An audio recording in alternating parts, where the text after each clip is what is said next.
Controla li mdali la tesai. Ito ne jahila na o blow. Controla li mdali la tesai. A tole hianti. Amakawe la beru ole jijwe me vokazo vyo chimukwe. O jahila o taklo. Ahanu o vokazo vyo kwa dokwai. Enyama jokore va jola pega me vonku vitone ponuine. Ubere kaba unlake. No video ituru la nyo mi ato mi ano mi ofu mi adada mi do gbena mi kudo bubu mi kan jibe mi le pe kudo jijipe o ye mi le po mi le se mi ameni kocha mi o chancha nyo to ado ho vike me wona me mi do ya ogbon be kafran asindi na gbejurugbe be asigbe ya sidi na yo na be asigbe game ya ba no chan eje o leji o ami o leji o nke o leji ya no chon va si ame po chon la po godogodo pe o be na si adi kaka wa kan bo a bo we ya da wa to chon va jina wa to do onyame ame do chon la gble kore ye yo la wa chan do asikenya si ye no di sale me kaka on kwa da wa to anyame ma si ntonto ebe nyo wa mi o mi le mi ato agbo mi o mi jibe leje to sa ami to ni sa ame si ame ne po ne ba sa wa egbe le ko mi kleme ono me hanno visto su Romeo Ziablé e l'hanno proprio con la trolle o non ti Norbert Douadi fo koku e kluai wa me vio wa wolana mi la komi le dijipe kudo pepeu nia mi yombe ata Bruno Fidelis me saputo nya wea ni so me na gbe va ya kele ni e pewetri asire ke gwa mi keke amene iye klogodoa be do pe ke pona na me se me nyo gba de lovo be wa ponu poso nu su kudo nyonu be nyinyi be la médecin allo santé sexuelle nous kaweni nous ma no be yo po mi gba no gle nu mi agle to re de view be mi o pele gle de view am o be yo bo won mi gle na o la ho me wa o le pele le gbandi gle alava wa no le glo santé sexuelle be nyare nke be nyo ho me mi la gle de view le sukul pa mo le pele le wan to le pele le gbandi ma ya glo nya video 20 covid be nya chan le lo e ona mbe so keke video me we o wa covid be nya e va de gavi le to me kaka to go ju don no to tuba awe no vitu asiri me to me kaka do gbe va yo ame de o bo ni so kura gbe e so a yo ju don no to gbe bobo ko bobo avo enya de o to e o si bebe e yo nko to ale mi la gbon vi le nti zan re ya mi nya be dokita o chan ni so bi divide beyo nke be yen yin yo jo le to ko fi hom le po yo gba me gbogbo do le to yan mu ko ru fi ha do me be ka ke do amele wa yo so tuna fe vi no wa ko be o da na yin wa o do wa do no to ki pona do o be yan gba ba be nenu ya yin ko si bebe do ala do ko gbo bo ba yo bo o won ko na be conseil national du dialogue social la ba o po chicho be yan gbo o po dokita o chame nyago nya ko gbon ko nu ko gbon la so faji na o blenku danilo alo nu tonto le dania mi ma gbon vire so nti agbo we mi nya be e pe ame gbando wa yi o yo wa o wo bobo do le Africa ba ni gbandi veveria le du corridor na français o wo be gbe o yo be conférence nationale souveraine alo conférence nationale le pe ame gbame gbodo mi are nu ko be hevo e le trop grande va alo e gbe ami tro le gbodo me les conférences nationales là kemi we pe ame gbame gbodo me ma ni mi atrodo le nya yo me am Togo to la mi nya be no le yo Togo a o Togo vile gberegbe wele be mi le ponbo ya o le dadu design dans le bezan ko to ko nu odi o me gan o so ami la da photo me a e doro e Togo we to me le fi ke e doro so a o fi e be so a o aso ni tokpa to so na pupa pu so ina na ame o be la so na ye do ojo ina ma u me mama ko nu o poto jojo lo vole ye o la se mi ame ko fa kwa ta si Togo to documento tia ta si documento ta si amele bi problem wala ambrosine kume juro le ko ho to de vieux ni so bi do le ke ma Amele Shamina. Eso po dale.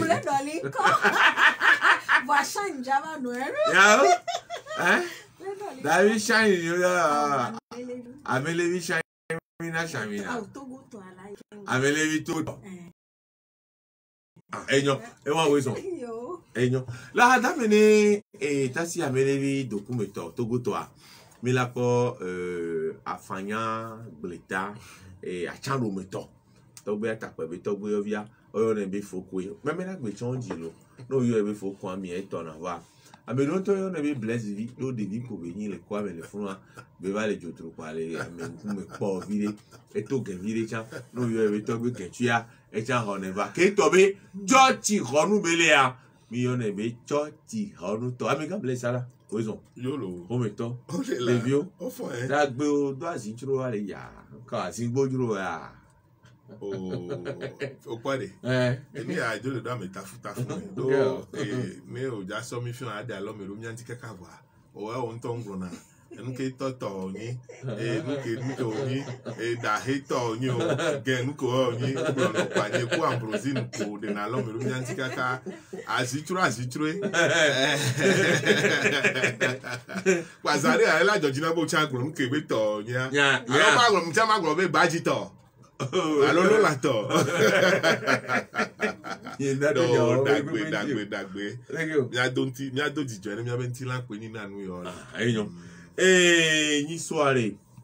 Obodu keke nyo debe journée mondiale de la santé sexuelle ngbabe. Ike gba yin won ya ma. Yo fo na yin po ne to de mu le wan ti o po jina kekere kwa. O so na nkore nane. Obodu na ya le pewetri asile ke gwa mi keke ameni agbe. Amrosi non les boulons santé sexuelle il faut gagner au dolo n'qu'est quand mieux mais là c'est les miens des bébés Au problème santé sexuelle ou en c'est le au blanc ben nous qu'à gomme mi là c'est mano ben biolo qui toi au blanc be enyare benya be ekeke edwa lozin soupo de ke mi là te c'est gomme do poedo santé sexuelle enyi le mi là mia jagbagba mia nona médecin les mia be amewonu ntia ko le gbon amewonu mia be nu ko le gomena mi wa ye be la médecin me nono be nya yo le gbon santé sexuelle mia pata mi nyan keto sexe a cloué boa ko le gbon santé sexuelle a nous sou violer mi nous violer mi allo Cloya amegan ho de kadio kutugbejo patole me alo amegan ho la no sukunyo no patole me amekegbe ni sexe masculin kudo féminin pa wa pata ocha santé sexuelle antoa ele nyinu kyo ele nyi de ke yemi la le benemi arokyodo yemi abe ame wonuwa o ma va huabine e somea ne mi be mi adofu mi be mi adivio et on pata baba ni kuhe lava no miantio abi baba no miantio santé sexuelle e gbale ni de ke mila le bene mi arokyobe elenvio baba do me do da mi abe amewonu gbo ne ngba trova ni edona mi odo egbe ami opata kloya mi nyabe na ne o le gbon sex be nya amefe ova chana kle ne fike yo le dogole ade ke ye nusu kudo nyonu la wodo kaka ye edobe nyama va voa eye le ni santé sexuelle a voa ediedia ne o le gbon santé sexuelle a o gba sona de king gba so bonado enti enyi reproductive santé de la reproduction voilà les milado fula divia les milafo fula divia les milado homea et Jonah les santé sexuelle a dit si bébé né si bébé au télé bene a fait amewonu onu de game kono de vi me ono so heme a ko va sin fifi yo be chen baba di ame a de ko onu agbe adoa e la te don dio be fifi ko so gbe are o la tem adofua o la te divia et innovation reproductive à la santé de la reproduction ke gbatro so bonado enti ne ma so popua enyi berekio ne si bebe so he no so vififia ke o le devi me ola to no bena ado no dogo devia odea anye ne oja sia ngbabe sielo ahungbalo asiero afide keye elenvio majero jo ton kusu ba du alobe otedo awulige difa ali sovire ali vire kingba do ele nu sovi mele nyom vi melua enduro tona manye fifia ne fikeye overwele ye om traiter le no nwedu wa miano de fi hela de vacances le enyona ngoniso o le blanc cancer du col de l'utérus benyabe quand ça kelena eviti domonu alo abike non aviti domonu na nyonu abe e mania ne omutro asiswentinyo alo mi kondi yo tena watike ye odeo sebe ye no atike vile kando me kwabe e nu pata va trona e vanina doki valena mowa no socha manye dona mpono mdonku bede gameke sa e beto ke na tele di ye o va sana wa batike o donne son libesi ma kulumasi lonho obe ola swalo ki anso do gome de ke se ne le go amene ne vo abe obe bulvia lo ruvio gome po o le kua won po odola sa ebelele de kinsana enu komi le doa le egbodo no ba padia ogbon santé sexuelle a ke pe won be ne si bébé oni so he de kaje via lo tugbeje via ne oja egbodo don be no ki won mi lola do anyevi voa ado duya ele ni be kebe tobe mi po motana mi aro ke o wa mi gba ni so he ki won mi gbo de pepe o do ne fi ke mi va le wale ya mi aro ke o wa me de pele te wa te nu aro ke on gba abstinence voilà ne fi ke mi lave wele ya on do anyevi non do anyevi o nu ke la jo ke mi le mi ano ne ogba funu elenvi o le ye won sida be elenvi chan elemi allo papillomavirus elenvi keye journal le nusu boba yina nyon gbo kenana cancer du col de l'utérus ke mi gblen fi avi di do mo nu ba bibe doa eye chankudo enu gbogbo de infection ke o yana ba bile kengbe me enu o pata amo hone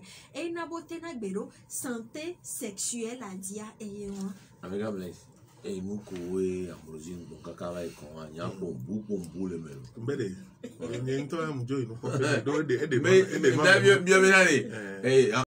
ambrosine allez gynécologue obstétricienne vocation gynécologue obstétricienne ok nous pas peine Bruno c'est nous ni en nous sommes c'est patagon nous veut poé di to asile les mi ame so pe to akin be ma ba pa ve kon ke o ja bi o ma en be opo kele blon la médecin les mi abe ame o nu ba pa dia apa vede le vere ke tan na nya ni ke o référence be impuissance à la frigidité puissance à ne to be meje si ajeto o la ngba ba le no su mo ngba be o gbojo keke la gbojo ku nyon do chon le apa kri pa wa fi ni apo bele o te de me agen trop radio a be ale lo me o fi o go o te o réglage de ko pe o te o go na de réglage ko fiona o te da sigiri tire o ti be le ale ona papali wa le o le apo le ke sa lo so chomele ko wa na fa o we la ba bi o se bravo le ke ma ala ko zero na psolo no fi jama fiona ona frigidité e pe ni apa veke ti ma so pe ambrosine me de voir opo afi vegon ke nya da ton mi ya ye o po bi o ni ton da do me fie wo la kaflan e vito ku fi no we la no gro nya wa ne de yo aro e judu o me obe e vito ku do fi no we garo mo to yo be nyonu to we la fion de via le ke o trona le nu su gomme le ko hona nu ko no na ba me ku nu su do obe a ko mo la fion no ale a ti cha we la fion le vio a lo gbandi le vio to o le nyanya wale o pa nu ke ambrosine ke gomme ambrosine de kaka be confia kulo ya joku ti cha nu fion ba pa do de dila o pata o mate de me le ke bagro le ke scientifiquement le ke de no gomme va pas avec que mi le bio abi a ho mo la fion de bio e ke nya me wo nu be zanzan alo be nu sen le ma o be nge o be kaka ye be ble fru de bi ble nka o be totoyi ble fru e no le jo fi adi do so na e no le jo fi are egbe anu ko le gbɔn wa ebi ke do pe tɔn akɔla wa gbɔn wa na do ekweke nu mi le miabe viwo ko le miabe hwe anua ɖeviwo nya acrobatie o mi o le ke ma o be nde tɔ ni a réseaux sociaux ko tɔ o ɖeviwo nya acrobatie o mi do no le kpɔ pas statistique ko na nyi pe tɔ ya me le si bo le gbɔn ɖeviwo le school pa ye o vɛ o di be agble kwa mle ma o miaba mle ma o ngble na pi o ye be si nu no ame ko ye wa be dzi lɔ xɔ ko nyuie ɖe gbea do hiã tɔtɔ gbate tɔtɔ school di wa wa me do le gbɔ do pe wa do ko ye ko do pe wa do ko ya school a agble no aya lulu ba aho mo la gbɔnya le egbe ke mi la miabe gbe fifi dia no ngba le gbla ho me ta de viante anye do kule ma be devi ke nko to la sintro me sire ko gbɔno ke nyi mi na le gbe ke mi le gbɔn c'est un ken konjo to asintro avo mo se no me bo devi ke anonu top shop yo egbe ya ke mi le gbɔn mo do na puberté me ya egbe à school et réseaux sociaux dit wa be asem kakado amero gble kaba je nko ke ngwe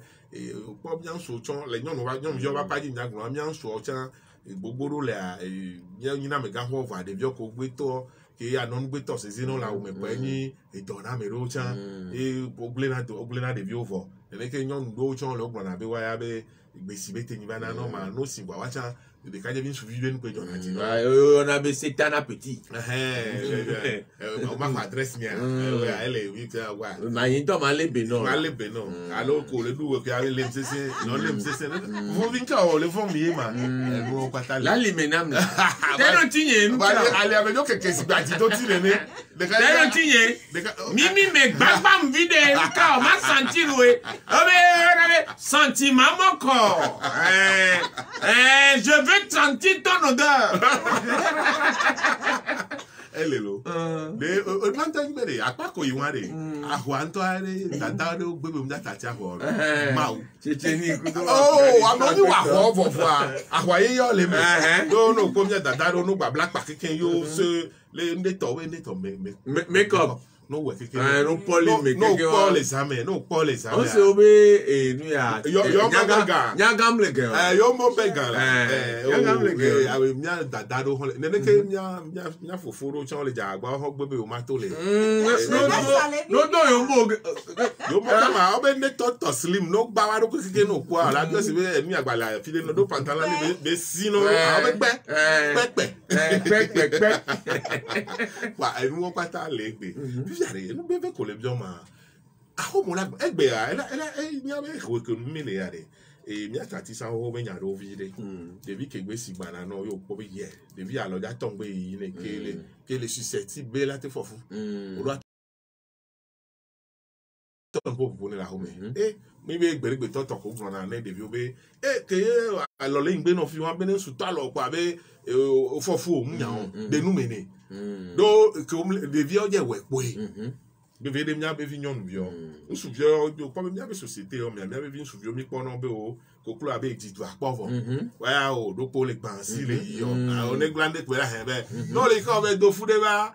ma chere ni gba no no anu nu chu wa ne vi anyonu bi ya be wa no be fofo ma do to la ha me o ko mia be société abe nyon wa ehian be le gbebe e ko ken mi na de vieux nya no bo American Bible no vieux Bobia pompoko mia yo vieux no ke wo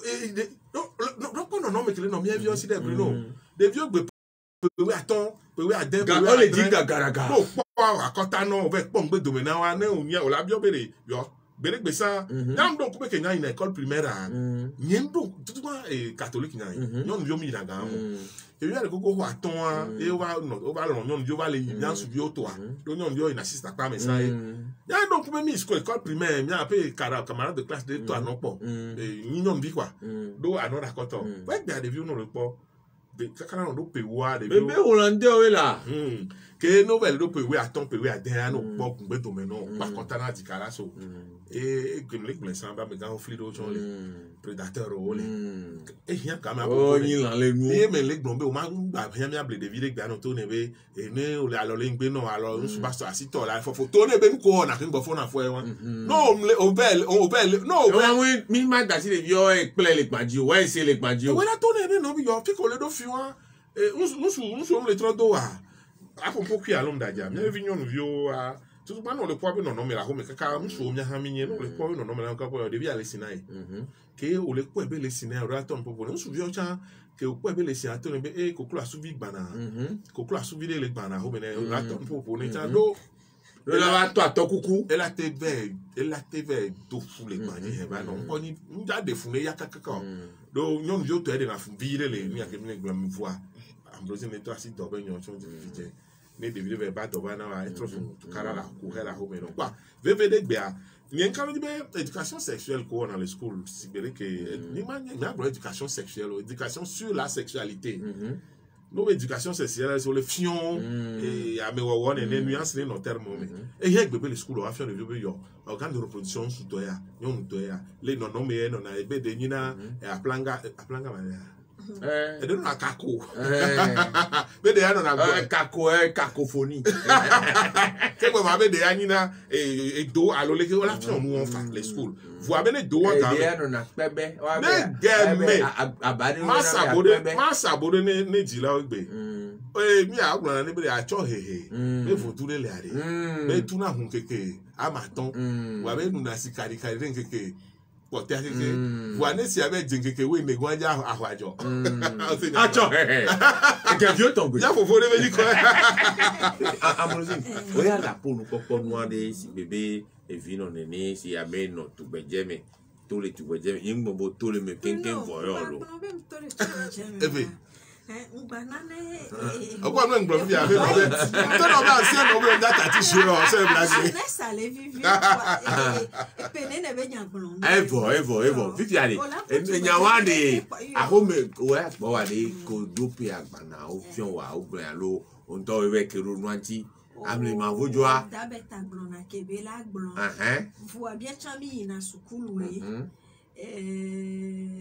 Mikelo kentimela kelwa enyaya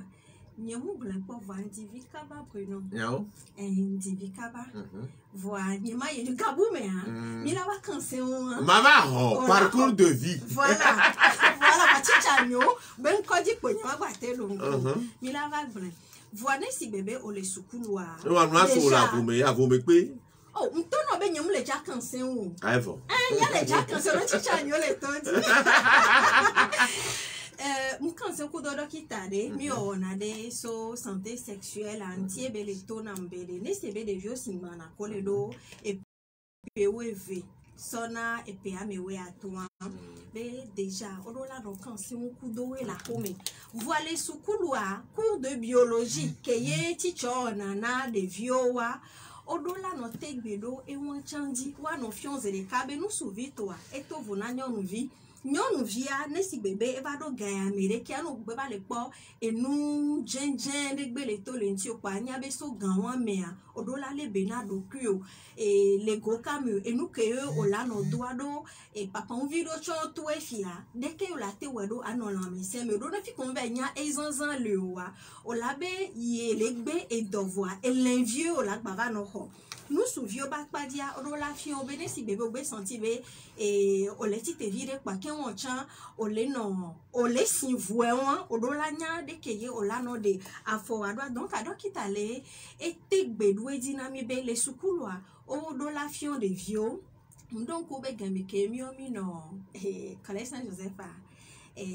ONG Torio Ejidi ordinasa vatona mi agbo afiomi be nous souvio to vonanyo nuvio ne mi la wonu ya de kia mi o de ke voanyo tenye be mi ngbate mi anonu opo allo o sona roba vide ke non a carré wa blesque bruno la je signere non a papier aluminium mi yo la de to ke asofiomi be ne si bebe de vide be ya wondia ke wa e wa ye poa e do de magba vale o éducation carnet de voyage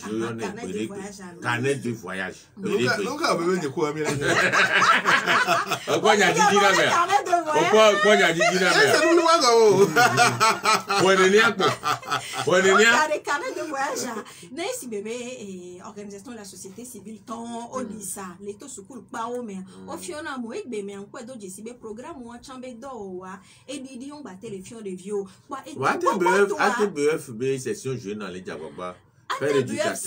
Odo maison des jeunes. Que mi na gemeke e voit que no boulevard dia. Oh, ça va dans le cas Gouangom les filles. Oh le quoi et dit voit ça maison de jeunes non ATBF c'est le préfecture au pata mais na bene c'est mi tourner sans mi dia o tiata na muwa mi de na sai na maison des jeunes mi kwa na de ko na doro ba tro tuna mi do parce que e yen ti o pe na mi do mi apon na so heo e won chan tiata chan gbale o gbale tu amodo.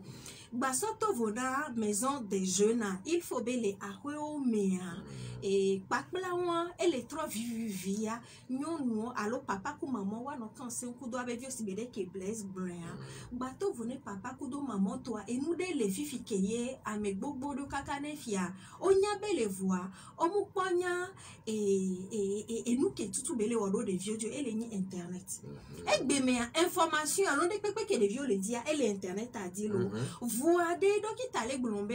et monyo toi et wane de vieux wa so plade kola non la mese mele wa be ame wonu ogboa awo be nyu eto ape gbale ni sukulu kudo a home ne fike ye sukulu om le fion le a home om le fion le wa no yi internet dia e no gbogbo de o le voa me ke we le ngulo no be le pe fion no de vieux wa o ma ba be yo e no do epo a yo a me epo a awo lo alo gbigbo emi banalo ma tan se unde no si a geme ke mi pension don ko be mo yi e hon ni de gbo egbe a ngbale lo me ile America no le se kan do gbero do wa papa be ga America o le jawo entata de le chen ya de ke di mi ngba hwini mi apo oro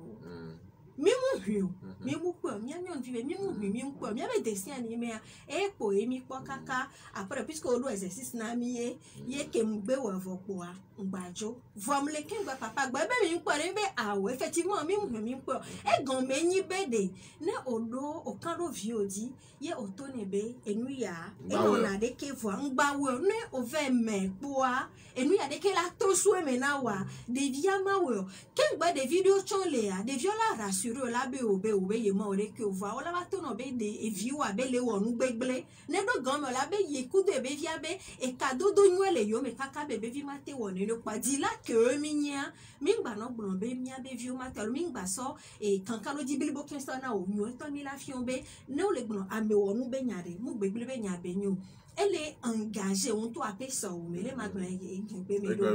et so me ba foku donc nglon do be nyazande ya donc ita gbale de me le glombe nous kenti o yo na santé sexuelle alo mia no lan médecin le mia be ame wono be apa jiro egbe me fifi a de vieux kosebe yo le ble et bless le blanc a he dada be nyado kosebe yo le ble et nous begble do la te va to so me si bebe nyon vidia keye e fo fu fifi la be yina e fu wa de gbe a ne mu ku wa tam nyo wa so la di video e la di video po e jo gbogbo re tam nyo la gba va jo ne be nu gba va jo ku e ne dokito o ku ne do to me na tu gbeje vio e de ka je vio be ne mi le we a afoku le me ame gbogbo ri oku ame ro di video po ke gba me ri wa tamyo o de wa be evidi doa nto chano ye o le pe adoko yi fifia o mnya ai dokita ke ba lo meye overju po afokule me na be ne mi le gogo mamo alo sasha mo wa alo dokita ke o wona gbọ̀tọ̀ ta ló gynécologie amewonu ko po na poso amewonu benu ontia o tena gbelu eji gbogbo rebe mia wo siasia alebe mi ngba no we enu de changba va to gare me penu tata do que mi va pon wa ne de mi le pompona de vieux wa o ma va tati wa do ku la wo do nya be na ne yo ya yo nto yo la gbele yo be amewonu. Le COVID-19 est ici à Mala. N'ayez pas de comment ne divi. Ayez mon pont au moins.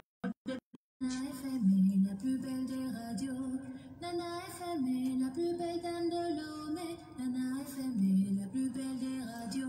Mille c'est bien min les 95.5 que les tu vois via pour Jean-Jean Nana FM bien kabe mo dit et bon oui mi la va joli et non nous suba me on be nya o me et amika bless et on en be mi be khose be nya o chan et garu mo wa o ne be do khose di o gbo be o no la o nwa gbo we la di vi o la ba de strong ame do o kwa la me vi se no un do no apo wa re lo be ase vi chano na ke vi me o do na sinia influence des religions. Quelqu'un me Il y a des cas pour. Mama, et Ambrose il avait vu combien d'éducation sur la sexualité que vous avez. Mama français, mais c'est plus à titre préventif. Et que oui, mais non, bien qu'on le banasse, mais qu'on le fait noir de vieux, ma théorie et pratique. Pratique. Voilà, mais théorie pratique est niée yo. Et ouais, on se donne à d'ailleurs home. Et nous y a no way we a hena nous y a banaye. De mu théorie pratique est niée. Mais non le fait le school ben suba mais on nous y a. Yon to nyine ya kwa ne mito kwa. Les viola dit voilà mi avait vu à l'autre génération ya so mi on te on mi a dit que la première génération que les première te ami tessimia no mi yo juma na nko yo ma gbe et on le plomber et nous popo a compo yin yin toi lui avec on ko le bien pas mais so pas des sociétés content mais ya nous les suboire et c'est bien sacré ben ya on a mo suboire o ma so do ko ni ma ula so do ko e gbe kemi le ya ni kan de pasteur fadare imam de la te biobe kengbe amame fi won acha be nyonu ane no gbeji o yen kan jo nu on gbale o enu on gbale mu e to be yin lo enyana sese enyana vivi enyana sese enyana popo do san donc o mia dada do gemo le alo aye wala so to ku viva ya me do ba ile ke aye no me mu pratique mo so kanga do ame be le gbeji do la wa wale o la va u po ni noa o be wali lo egbe anteno so to ku viva won to nu ja to pinpin be yo ko so ka gan me anto nya ni o mo na de de o pa me adala ga plali wa yo ja ga plali bire o so mi ma bire ku marteau be o da wa jago gbanto ame si won na de kan la deni nto afumbe o da lo ko ni po le be do abia mo ba me gba lo da da o be a e yo ni ho enu be nya we church o me pastor ton enu won pe enu e to abeyin na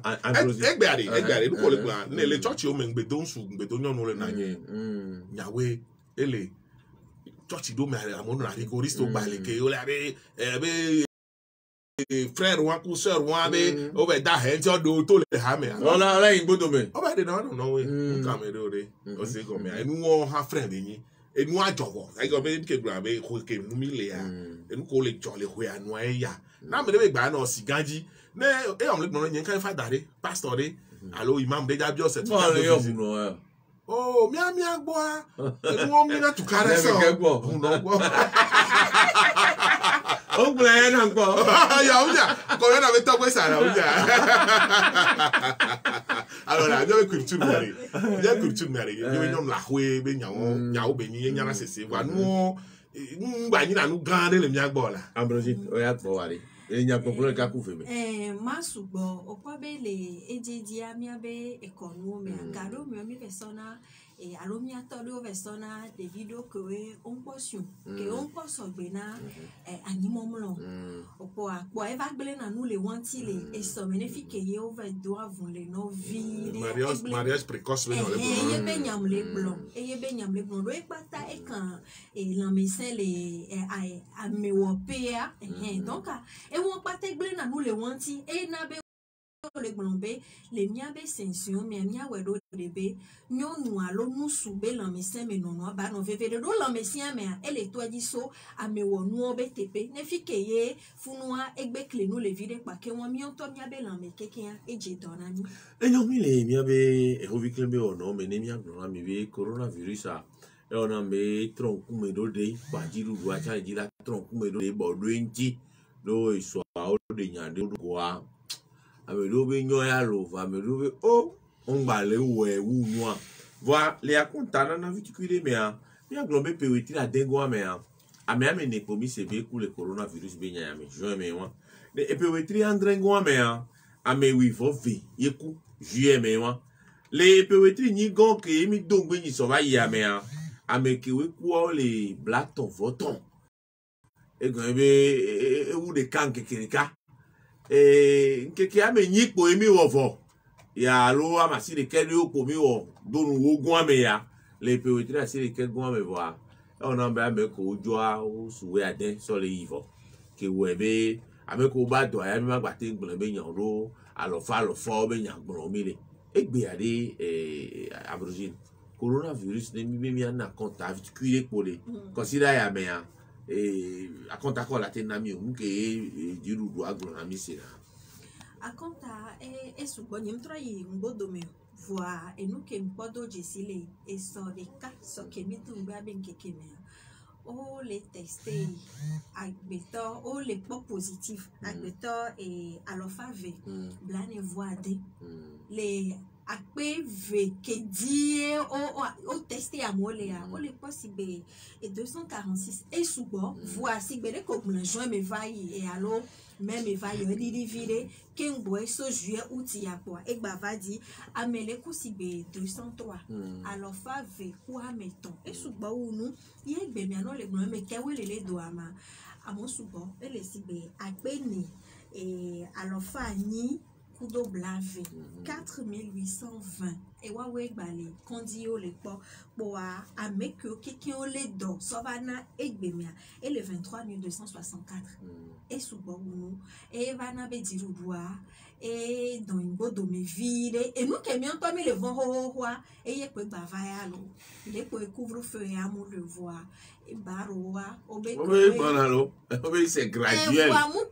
mu povo mian to ela nu agbe anwere yo magbatu mi magbapo mi ro ho boa baroya o le bien sebe no ka le ma baroya to tutu vodo ogbun ka ke glo modo kuwe e merde ntachale agbe amele fia e be pote amo obenu e glo mi le to unu mi le so no le chon tu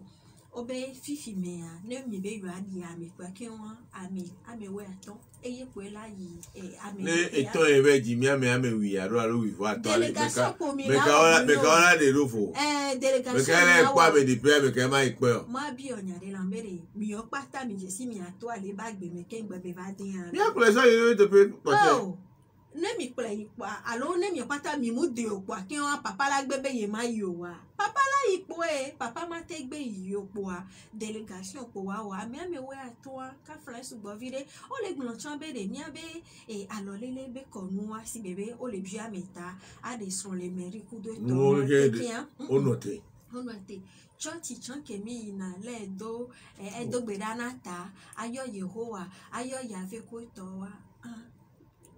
wetre de kako ya lovoa echan ele tutu bo amia jiaye asimento eninu ala kuno beno yasigame nkeke yome ola no biobe nya kejiru wale gbon kudole amosu gbola si amelo ameko dana ko chole ale chọọchị home amosu na gbo wa si me me le biodo ko yin kwa mi okwabe de galo mi o ade o prendre na décision do ne bani exemple ni ba yi powe o ma te gbon egbeme ne mi yo bremen be church ofifi alo catholique agbo do gbon me church anyi mu san gbo tutu vo wo chan ola odo se di kengba mu se be wuli de wa bruno we o ma dun epo gbere o amede gbom yele ni kona po ni so ebe bobo no be ati ndo mi ma to wa be osu na gbo o mu chona de pepe o ta mi yo wa amevi tu ku won vale na obe church o pato ne tu hon ne ngba ba to bo le chances zozo le si fa fameux voidu ya meke ko mi le geme ko be church yo wa o ngba odo ne tu wa be hon amo gba yo mi gba le to na mi be amo le o church le nu gon me fifi ya de bio bien nyele nyi be ko be church yo wa one no tutu wa de GSM ko do wa ela no di sala no poda be o le tutu toto malo amola gba no church le nu gon me do mi nya benefike america ame fe ame ton le po edoa ela te kakafa obe mi le si abota mi tele jagbagba le si abota poa ne ma sogbon church be nya munyi be amosu bo le church ya so asi ami yo a munyi nene yo vo ne bato be ele nyi po we ye do mi o patakula mi na si me mi be pre na no va mi po do je si bele asi o me a madame le chon ngo ti chon nu ore madame le kula si do madame le no me do me ri amo ba su bon to la si me vo ma te tua si o do no ti asi poa adola wa mo mi on to pe la ji aye do fi ke do ya be nya do a elilini kule la kwere pepe me gbe a covid be nya le voine to dia no le gbon covid be nya fifia o se pa me la be atike silele o se amele la me le gbele abe palu de ko le do bona iva keye nyemu le so agan le ku amere yo ole ya home kondio wa kaka wa va kpoda tamio wa enu ele gble alo kaka covid to lava no honi ne ba me enu gble le yebe ajofito me ko topo wa mi ngba no gbon be atikesia elemi san egbon gba le mi alo gba le mi vua mi ayi mi wa po ododo po na mi ade covid ya lo atikesia ntoto e makwa mi opata mi la no na mi san mi dodo ko ejirudu awa mi opata mi azon lo dipo wa evo enu la fa agbeam chala na mila no fa fa de voir administration le bon pas sanitaire à Bruno nenye komi versi aboto amila te ya ya yosi nchansi evo ona ko be kan se won ale jubele fi me di ame ne pe do ko yin na be ma si abota pe me di ame ne pe do ko yin ne wa si na odo di video masia oh Mufunu mbasi leo. Evo basi ya pe. Mbasi la fibu. Mo fi han gbo ko zile. E fi han gbo se ko. Wa won change won ke mu ya mi le gbon covid benya. O le onu fion de na mo le pa won me tututu ade ke amona ni please ru aji ka so be covid le pa ya mi tutu a. Vole si abota la pareka. Nene ke de vire chan le do. Mi play konde di chan le grand lo me ale fia. De ke ye de vieux kwa be di lo pa to please ru ambe covid le e kon ya di apa. Mi ne je la fi si a fi. E so ayo de nya toro so ni so a bobo le na ni to go be do no to gba awe no vitu asire me odo be ga do gbe ba yo ame o kura gbe o na ni o boy so a o to boro be bobo ko na tu klo to e no si me ne o bro nyo wa de akonta o to pa evo ezando me da wa de se o to be a nu ya lo bo to fi o se o tutu o le de amoto le kun me pe to nǹkan tó gbọ́n ẹ̀ hàn. Epo Ambrosine gbọ́n bẹ́ẹ̀ bíà. O kware détail ke Ambrosine ewo nwere. Nyan kele nu ke le ni ko he onam le nbi bwa benyi be. Ezebe no be o ciblé le kembola so le ke be se dodo so to ba o ciblé be to ko victoire vidéo. Quand on prend son coup victoire a fait que c'est beau de fois na me be nya mi le gbon. E wa be susu lo ndo nya gbon ni. Bon, et nous les de finances sont ça mais ni be nyawe et obek bien mettre 103 les coups les bien les qui viennent bien professeur et majesté wa te ba mi aro promenade mort documenté la bogignon que am konya ko te nya e beko et nous les de finances ni be que yo le ahwa hudo nuanti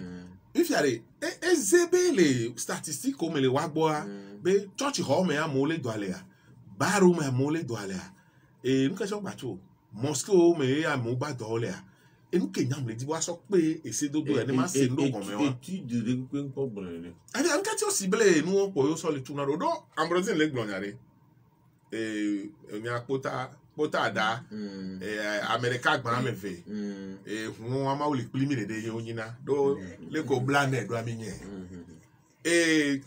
mo vi ti si dide ha to lo ami fi la sibo la so Jakarta ele lo kona allo o ku le Bombay asa NDA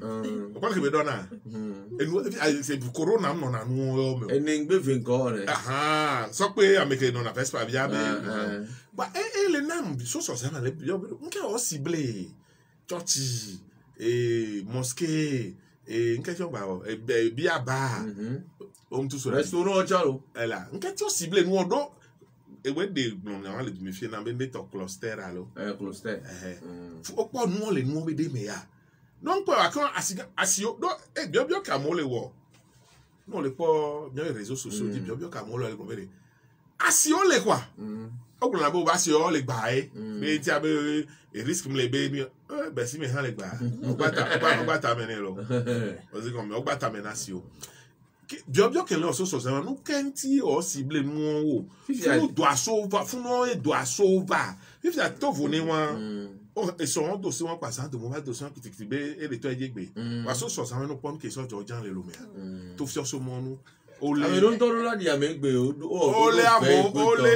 so a oplo gérant dojo la gérant de bar dojo il y a qui va voir yo puis à nous que les glandé mesure d'accompagnement d'aba lo c'est dodo ya vivina eso yo ndebe obe wa gbatro no bisina yo elle a dit mesure d'accompagnement là ya enyo PV allo avec on le dans le poids tenu yo wa on va les dormo lo no vinye de obe do le akoya me fi yo no on vinye de gbonya ona me gbera be o be fufu yin be e la home e lo kafla gérer na VIP de mais vous voyez la home e be ke be avec school toto die va ye le bio ero ko se le ke da de viola school do e gbo chaka e de pe be iso ko promo de ko school ai consider le ka et tu joy ya bo e be consider le ka suna ni ati po no player e lo ke bi le gba ibere e se dodo ayon accompagnement e va fiare o to sia amene le bio mnyare e be na le be o bo le identification le nuit à to ko se le kudo move be pa mo nu e se ai funwa ya be ta hado to bi anya vivire gbe le amena le be London pour te pe Lonato on est vivi Lonato me te pe wa de be e so do la gbe a l'auto ben diamant coup de temps et so ko to l'auto sport en tombe ah ouais on a vous ne na le ka ko yin na l'auto ben l'auto diamant le ya l'auto sport le ya ma to nya o no bi avela le be nu o keke wa le fún nu o le ke agbeto plina zero manania o be no nu o le de fi do talento Viare, tu choix. Puno yare. Oh le guiro puno yon tia. Fait que les losés les gamins les clés voilà. Alvoro la o noir, o mo période probatoire. Fait que m'son banaye on le bien obéré. Et fait que ciblé yo ade o pas cluster le final allo ne dono. O yo gba tukutu nu pe o kudo so la. Ezoblewa ma te tu on. O ma te tu we nu yo mi agba o le yiwon we. Ya me commune na fu o. Tajale. Ogbon adida pe o fifi. Nyawe ni be de kuno. Amo no na fu na to voa. Ogbon de ke njozi na mo be nyonu o le de fia. Nyonu le dento. Me ke ti nyonu o le de do. Nyonu be ga kena. Ya, nyonu be ga mu ge no. No ke ti nyonu be ga ma ge. Nyonu be ga me ke. Kaka fide, kaka no ebe kaka fide da. Mama ebe kaka fide da. Nebe kame da yo sanre do. Me no nyonu be ga de no su ko edu ne. Voile kaka igaro me nyonu be ga. Mte va ge no do ga won mu ito yo. Eve do ga ja so do ajo va ke papa pese de kala be we ga le sonsi. Ola nunu fa fo fu ya tu. Nena ina mila. Ile bene. Bruno. Onya be nyonu we gbe na homa gawa. Nya be homa gawa. Ba ke ba ona be O ngene. O ngene la. O so do na Jipon angome. Zozo koko ke non na funu. Isa dona. Ati aso dona ke mi atro do jipon me. Atro ta forodi. Zozo le na ko ba ege. Ho ma go ka, ho ma ga no aliti ro de. Yo ma benya. Na so mi evi ere be porto money. Ya mi se na porto money keke. Evo glonya. Coronavirus benya sele ngloya. A video wa osana exemple ye voanyo etela nyebe ke betobe a jodo odun fio hame ela nyobe ne si bebere o jade na nyanya logua. La charité bien ordonnée commence par soi-même le logua fi ke kan wa wonto wa glazere kabe yobe do monua ne la nyua de ameko ba danadia be yo na de sur ordinateur nyanya ne mi pone. À mon nom, sur ordinateur, ou bien, ou avec sa troupe. Ordinateur a pris, donc, coupon, on va télé ta coupon. Et nous, bouchons, les bessia, même c'est dans mon fond, on a les appels selon où les filles, ou bien, agence de téléphonie mobile, aussi, bien, mouveau, bien, togo comme, bien, toi, tu as mon bio, bien, tom, identification, bien, et non, à mon les bien, on m'a dit trop douze ans, une COVID. Sans va y et pharmacie au monde au lona au lec nos années abe pharmacie on touche un fifi abe et doit ben yeti kono kakabe est-ce quoi c'est mal vous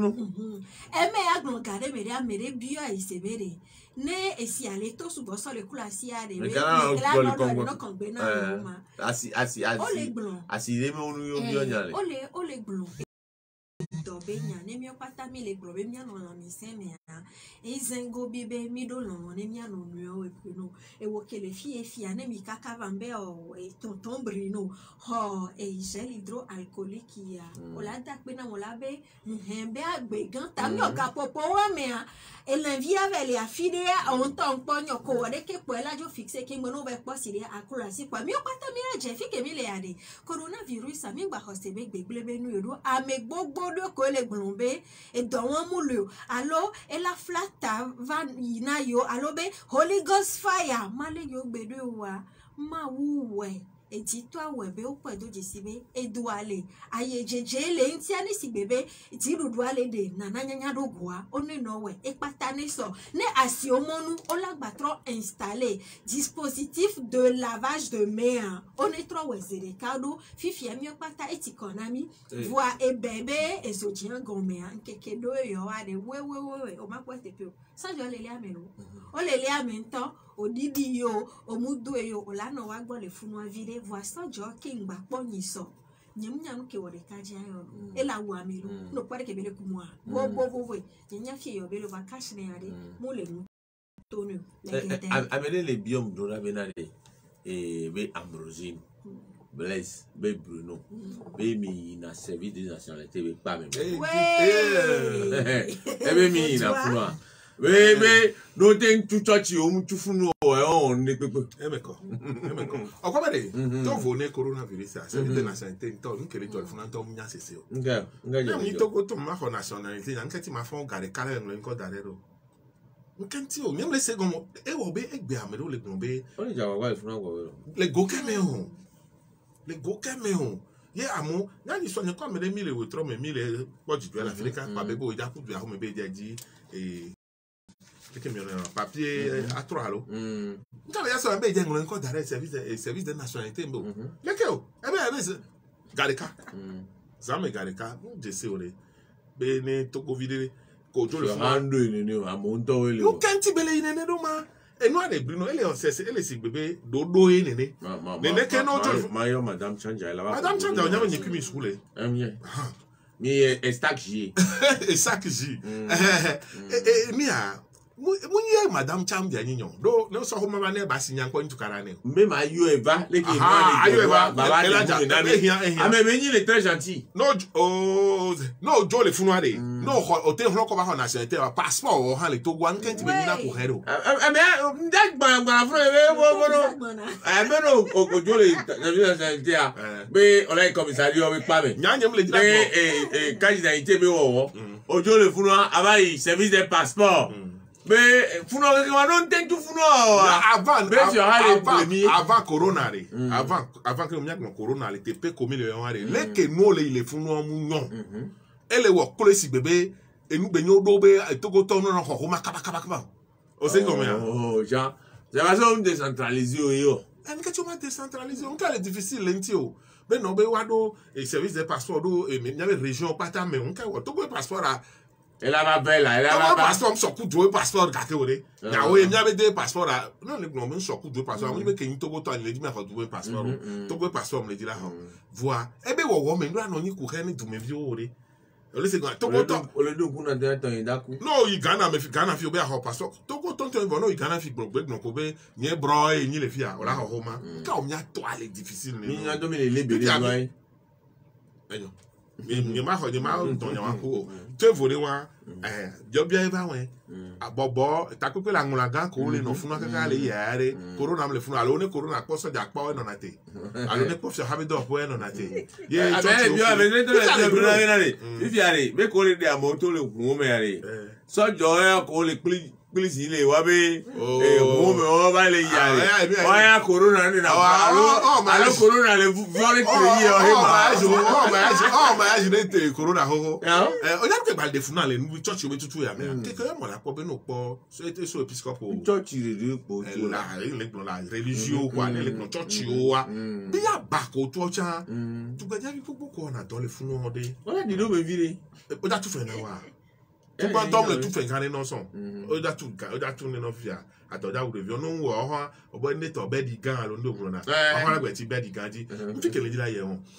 so episcopo alo mia be pastor ku no ni so les rencontres que be premier ministre en ko ho no eme so ni so que fado et alo mia be nu no lo gbe le do mia me o le gbo wa to campagne de o di le church po me va me ne wa te so o corona be nu ya. Ok, bon, tu devines de quoi c'est la vérité. Donc, va monter ici, là. Donc, ne tombe, pasteur, t'es ton amour, le lombe, et femme, coucou, mon caro, dit, ne boit, c'est à votre amour, là, si. Pasteur, ne donc, me fait, femme, coucou, l'Amérique, mon caro, dit, pas vidéo, alléluia. C'est de fou. Il y a un challenge. Et les gobelins, ne pasteur, t'es gobelin, t'es gobelin, femme, mais coucou, mon caro, dit, non, va ton amour, boit, c'est à votre amour. Sceptique ko le gnosa bota bobe kakbo yo sere do la meno no so téléphone no le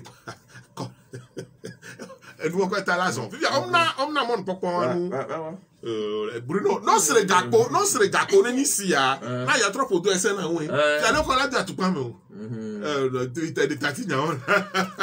tatinya mon mi le gbonya ntote la okay na kwasi la ve we trive de fada ya me ko da ocho wa mo la baji abelo eswa o lebe o la lo o jajira no keke o da nuvo o makat o to awu ko eto nkati o mo emi ale ke gbono o période probatoire et que mon a gamé vire bien dans 2 semaines kwasi da ve o mere mi ale ka kwasi da ve nu gbagbe o nu ari bien ta ko le hegan Bruno éduquer me épidémie avec nyare nem enga gbonya mu cynisme yo éduquer me ye PV, mi so le ton pas de ami le pot 203 mon ami le odonto. Que moi mi ton pas de ban tonton e. Madagascar ni so ke obe don le wa mo la Bénin pour le Madagascar ni so ni pas bolé 10 000 spectateurs. Mi a mi a ko le fi avec intérêt. Mi a mi le pot 203 mon Madagascar ni ka mi le 200 mon. Madagascar là non 1000 mais. Il me 1000 lolo. A dure me te gwa re. Mo 2000 ka c'est 10 000 lolo. Et nous voir on t'a Quand tu vois tiens moi il et les ne dengba lengolo presse yemi so ne dengba ngolo na presse écrite hier ma au titre le Togo aurait inventé le corona s'il n'a pas existé donc et moi les ici bébé et moi les bibi ne miayado de les doigts mais c'est nous pour les jola nous là que si le corona n'existait pas le Togo l'aurait existé. L'aurait inventé.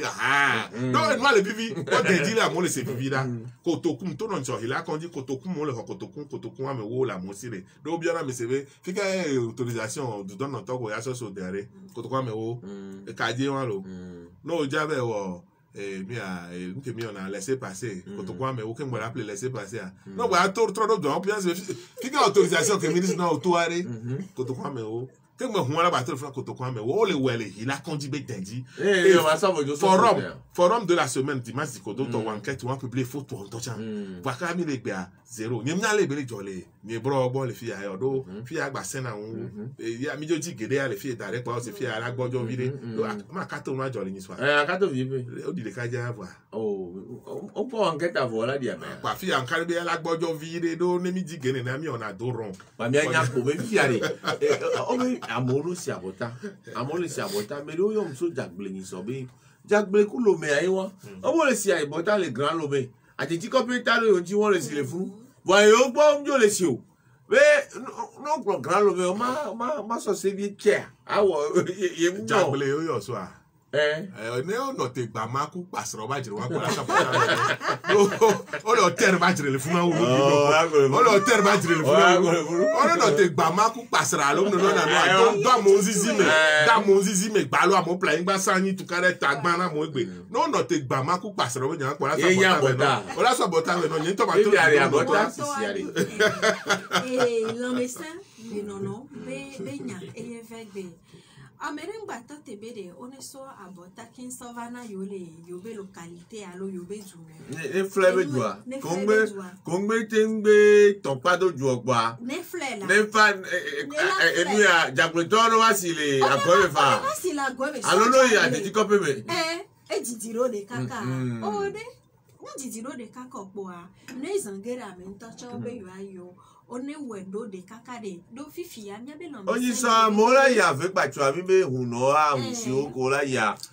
non si abota wa ame bla ton po wa so lo wa ame ko si abota o 300 lo ame se le be si abota le de igbacho me lo wa awon si ya lo monte igbacho anu o fikeye abota be awon si lo mo igbacho anu ele si be contrainte nene e ba ni etizizi ame fifi are ni so amle po mane ni so po mane nuya awe no Ingrid Awade e sign CNSS o la awe mo le bio me na ni wa o control na me ko si abe dokita me velo be muni decision voix no ma si o ayo si go ma te no va do am ti o ma be mo ma ke be de to iso ebe avec un si aboto on va te no ifio abe do pe si we no na ministère vi de vivia no pas sanitaire on yoro Zania vivi avec no nationalité non pas sanitaire on da on va te quand faut et pas mieux commissariat avec pas mais non pas sanitaire avec conducteur donc conducteur bâtiment administratif là et pavillon militaire ben on jolé du mais allez o blanc o ben pas sanitaire là c'est moi va dire donne un port bien ben y a hadot o blanc pata va CNSS toi o mo le pepel au voir o mu kiki miano tout do kube gemekeye to grand frère kosi aboka de se wan tobe ola si abota te pe mu fo ola obenare obe ta vointoire ta bon vointoire ye kana kume jike nazo ye gbo ye kan kumere ye jike zo nya won be de vi me le tuya mi mu lo nu ne de fo egbe me le pare nu me a ogbon CNSS be nya fifi alo diru no to changbade na nya do gobe ne ojai administration me no so homa via so fion be yesi aboto o mayo e gomenyi bere kio e doa e kikimi abota sisi ale fevere kakane igbeare amom le kan loji osia amereyo yemi le gbonabota sisi be nyambe le fevere ba me anesi amebe abota won to na mo si ade keye lan me va le wo no do ambe de ke lan me le wo no do ye ni o pataki si ami npo pupo ve si abota ne gbono do de pepe chande ola to le me enyo keye ola no nouveau covid ala attaque alo ela wo vono si abota om le gbonbo maku vono la gba va ku chande ola pogbola nous fions la gan e dokita mi abe ju don no to wa egbonyan hoho be na mo gbe be yo ma si aboto abe la do gare mede ne overcondia be won to we la va no apple won to ba o la va no tu fe wa be si o la tu be fe voix gan me pata mi gbada pado eta be kaka fika be le pro mi le won ma va mi mu se gan me be de fie be le po nua e be nu po e be popo a enu a eke ya mi pata mi ne osiasia mi aja gbagba mi asia bota mi mako fie po mi le ngblen be oni sia bota mi abe enu pota de kade be we amelevi wa mo vo wa me wa ne do akonta na mapo ahora be na le vijare e chongbalo asarudu ngbalo alolele ngbalo abetabi obi ngbalo jijo popo be ni pepe ngbale jo kana witiri de ka bon e won ya mu de fun ifia dokita o yin so a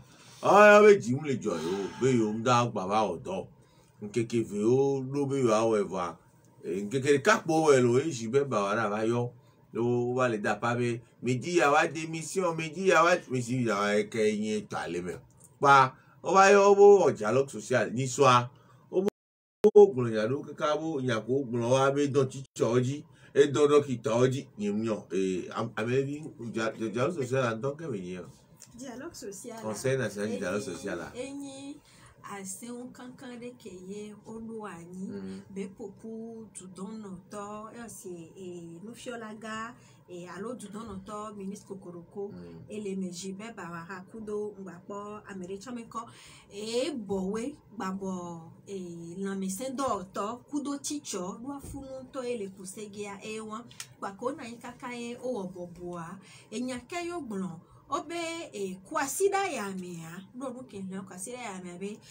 concours ke yo alo dodo kwa ko one wa gbate so wa mo les fonctions publiques mais veve toi la médecin be akpadi alo enfifi ba akpadi abe ola osia sia kaka le la médecin ba akpadi ya ola ho agbeto si be 698 nene do sohowa o dodo kwa voa o gba le yo ameripe o gba le gbon chan be kebe tobe le miabe kongan odia scanner mu le alo dokito le gbon be e do nu le yo suwa yo la poda be de ke o la gba te be do te funu odo malo e do nu ke o la te so daro fun be la ni e nu nu yo o la zama et au bas les télécommandés et tchotchan on les voit et revendication on le bio et nous souvent que les niwa chawato a paré de colate 360 kaka ne bani et nous ne basuwa si ba les ni et dialogue social ke benyalo assez un kankan ke benyayo blanc munyabe nyemutu asi et que kendio voix veve toi et les ni recrutement personnel médical paramédical avec que bele woto les kondi ko alo e miabe e dogangon tepe e mu fiolo wa jababa kaka ne wa ho chan e do me wa subo wa po e amogbo eninya gan ke yo gbon le nubli bo ami afwa e miabe du don to je be bawara eye yo amu yo kan se so ni nebe no ti o li tata anti fifi ale e amiga bless ma bi onya ya lo e de e jiru wala no tebe na amono wa tawo yo le doctor school di onya be teacher ora wa de noto bele mi won le ke wa matter school di o alo dokita le globe an e do o le kwa ko lo e wa yo ngba wa no po to no gbo de ti do ala no te mouvement social gan be amo la no hun o gbo we ne nu le keyin nu yo la o le du me vio alo to la we na wa a challenge be politique ba pa di ngba no be ni a chan ko ngba reform ke pelo ça dit trop alo a 3 sile nu ti ke pelo alo ne nu ba yo mais c'est la réforme administrative le ba bara le to o ko be e nu ke ngba no le politique ba pa di be amo blando nyam se na la bobo yo concertation de conseil dialogue no ne drone le dit du doisi que nyabe ya une impérieuse nécessité de réforme ne to 3 mo yabe ba yo amo ba ke ngba la we intola we ko le do mo to fi ke oje ne ngba ni mo to do chan wa do ya mi po na si pe ne ko ni le wo me ko o he no bi si papa gare mi abi mbe yo ka me tutu amo le ehian me o he programme le va ke le tout ko kwa ma to ko no be ni vo no po le ke amo so ku ti ku plo mo adra ja be ehian mo mais gba bi oyin so e to ke le fi ane nko no bi si ane glo anja ma so play o ma hocho nka ona le ko ma ma hocho journaliste mu le ko no journaliste yo msedo vipi are mi tobisi o da na mi la nkola na mi tobisi don't say na mi ha to talk na radio ji gasa gan be agba ke mi le je so nyanye nyabe ne mi syndicaliste mi godo de me ne mba syndicaliste be nyolo ya biona nko yi po be jinalo mo ba no encensé ministre no wo vo elo allo c'est un projet allo tombe no ema mais il est tout mais yes we no so dokito ba paji o le gbon bere o le gbon be go be nya tutu mi di dom na mi la scanner be nya ware e bi no mi ma no bleko mi gba no blon to go scanner be nya do ele gouvernement da va surprendre mi quoi ministre be scanner dans le mondi new brown le fier on le m'a dit banana new brown ba du me fie ke o sofion onu avoke nu ke se ka mo do I am new brown ya allo ho choe mi onku nya ke ti me nya de les nya mi onku ke ti me nya de le scanner be nya wa me ro ale no scanner maté non qu'on dit à Megbalo aussi, qu'on dit privé aussi. Il y a maintenant été assis au lagon, c'est que là, non, il y a un assis, man. Et t'as les deux gars appelés, Nami? Et donc, on l'a. Un peu de temps. Soit, mais les pieds bébés, il y a bien d'autres qui t'arrivent au scanner. De Komina, gang, on tient encore bien, on a 500 millions. 400-500 millions. Il y a un tataré, au bien, près de le ministère, sur direction régionale aussi, Gako Sana. Ministre, à 3 fois, directeur central, à 3 fois. Non, mi a opé la strane ministre encore. On va dire solo ni pour moi quoi ouais là non il faut on y a décentralisation mais les préfet on les font ça et nous que me les gnaré nous be scanner les gars on mais les gars ko le on be au scanner ne vos scanner les fiocasi ouais pour dire me vieux bien c'est comme moi quand c'est non et là on dit non ils sont sans domé et le pour 23 heures il y a une bombe là on met quoi il y a une bombe ouais 23 heures on bombe là dans non oh on va le dire mais les dates tout les besito il y a une bombe là il y a un hôtel de Limon o pas berigbe Mazda ko 15 places ko no ko on si le lo me ke be ti copy o me o so na transport le funu wa edele yo so ati so gla e wa be beto me fi ko hun na le beto me capo arrière dans le brancard de me wa ameko di le wa me amo le wa si gbo me ame wo ne so pe tono lo ko amekele ku wa pe to ba me ro di va ko va kwa o va jo so gogo mi le fi ke mi le yo le di ndudu sape ko ve dogbe agbara jabe neto pele vio igbe ko do am second me ba curiosité dada yin ko mi from do ka ti ami so o ba data o je was scanner o koko dono so a data ni a bus 15 places wa o so ma o de asipe aba pare jo so ma ida fide ye berigbe ton e be la melo tukule kaka ke moi gble ni neja wa emi a mi dada re kale bio se be o ye be o be scanner le chiko bo chiko to agbele chiko ona se club baptiste o be church gan be kon America baptiste o bo be chiko to agbele o yo ba 23 heures de la nuit Bruno mi le exagérer o nyawa o to scanner awo no o va koko dono aka ma mi ko le mo hon tro bo yo va de atia yo so moi koko dono so de atia yo so moi so tu ati ko so gla mo ya be autre so do o la ganta balé et a mesi ma mama dema i boss avec me tomber ki yo tutu kaka e mo hozo agbeto de mare e mo be troller Methodist church pa nu o de si fun anyo e mo troller Methodist pa nu trozon ke mo to mi anti le ko fi are Rome le mo ase o ngbedo me zo mo le mo ase autre jo le yi allez ta ça me va tout donno do be scanner nti kwa e o le gbon be ni mi ya jo le mo be oh e wo che ya le mo be ile a to po e frère gbele ni be to mo no no te so hun so fun ba nya be hun ke la gbe aye we o amekela te zo mo autre le jo wa be scanner wo ku ko le kaka le jo le isbe 1h du matin ça oh oui 1h va mi dépasser 0 et autre le jo be o jo le yi o le jo le yi aleta scanner a interprété na o da so ifi le interpréter a wote nyam ngale ke hôtel de Lyon adoro fa sûrement bo on interpréter na mo alo do kitake bia le we am le gbo no ba no scanner be nya fifi ale ma no do no me ko enyo fifi amene ni to we le bio scanner ye nyane le defuna mi amare so ni so ke nyale doa ke wa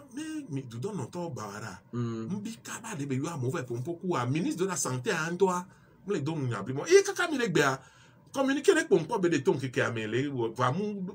akware eyan be ne o so daro se gbe du don no to dogan lo yembe nu le facile o nye ke le fia lo hino so ma mateo amerinde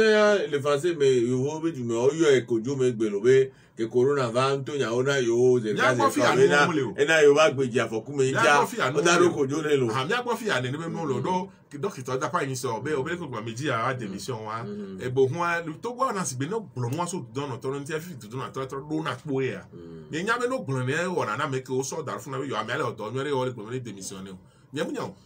o po be na ni et puis avec ma yo et Africa be ju gbogbo ri ogli be ni be to ji le lo yo na maître Robert Dossou, mais il est le père des conférences nationales en Afrique, surtout en Afrique francophone. Et puis là, ton yo conférence nationale, pour se souber votre refondation, votre tout et société nouvelle, et du coup, tout. Non, non, mais que là, nous doit si, les dunia bonbon, mais n'y a pas dit, et gabé n'y a pas dit, et nous fions, mais n'y a pas dit, quand mettez n'y a pas dit, béglé, n'y a pas dit, les go, pas tamé. Et puis, avec ma mère, Bodo, mais allez, il y a probé, Afrique avec du coup, aux conférences nationales, là, au point qu'on y a l'autre, avec Bodo. Blaise, ma soeur, il y a un peu de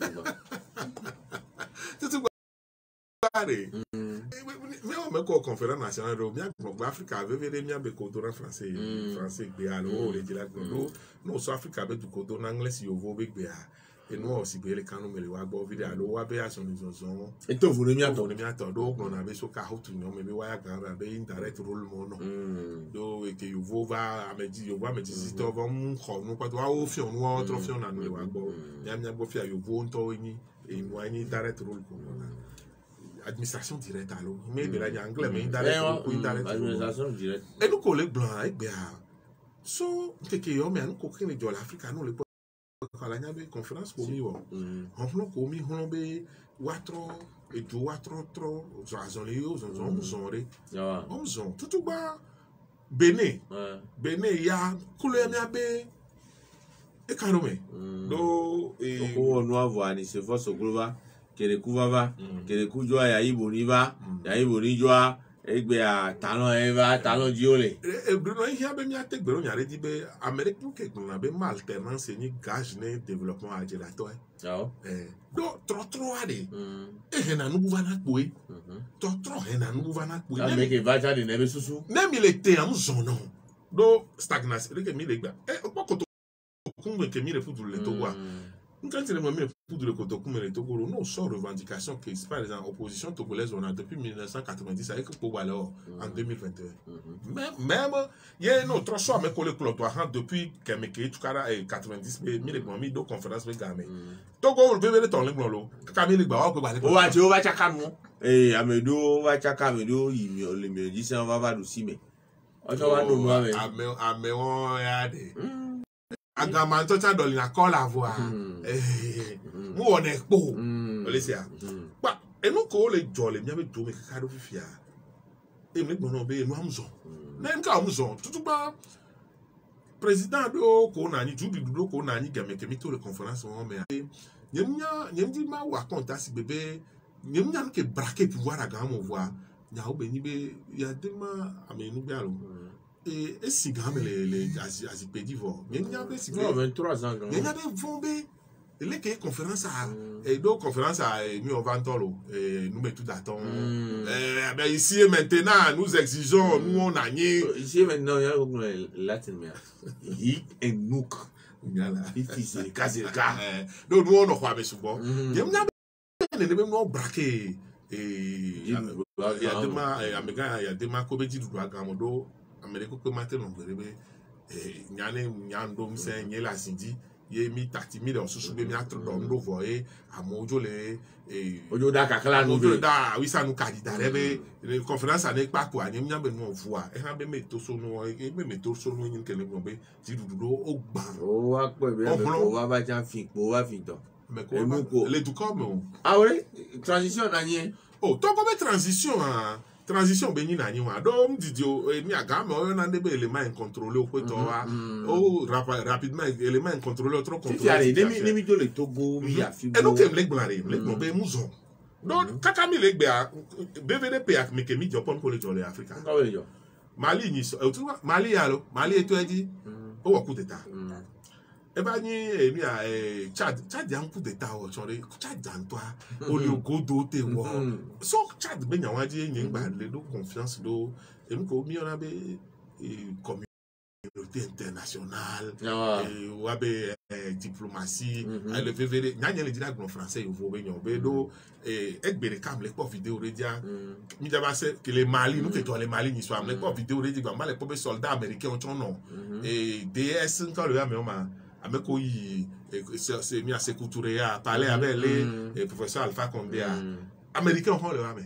il y a mercenaire au nilo il y a instructeur au nilo donc on les uniforme américain doit être drapeau là-bas tu vois on le prend mais il y a instructeur au nilo faut que on be mi ngba le français au benyo donc le plan politique benya et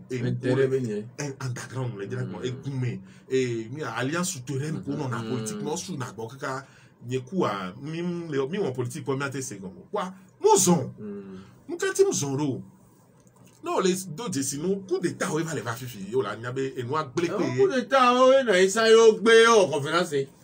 o kwa be Bruno vevere ma sota ti nya ne amelevi ba po mpare so ke vevere nya ko bio ya lo le problem zon wa so ke Guinée be mi ajo ni so a me so le gbon bo be et c'est des autant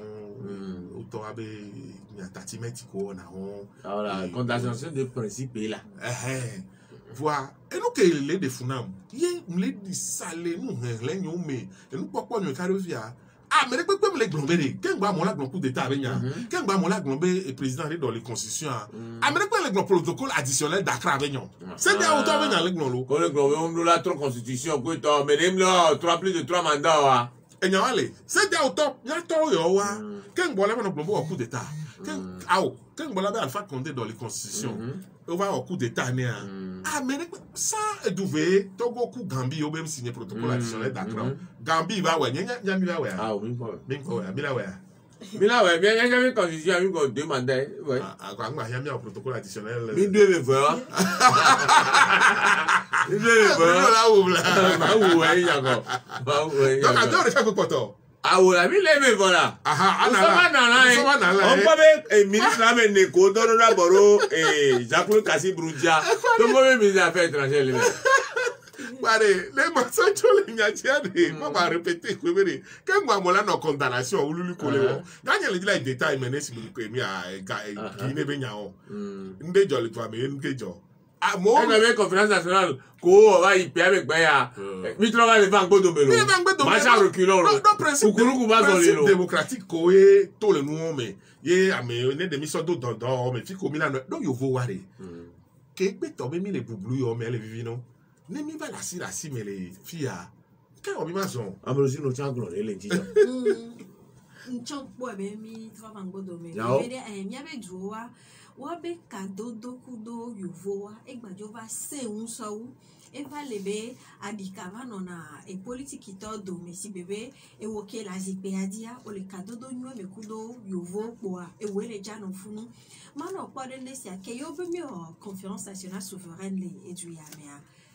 après nous kevajo et voit des partis politiques on va les tuer on va les muer voir wa pata wa be do wo wade et les amis les poa awo amedu one game ko be akole gan me la ba be yo junya glo hare chan le ke to na ninia e mu jesi wo vo to na yina zumevi ogbo poa e nu ke npoanyi be conférence ya o wele Benin o wele Togo et Benin chan to ami wa te glombe chan e do me di do de odua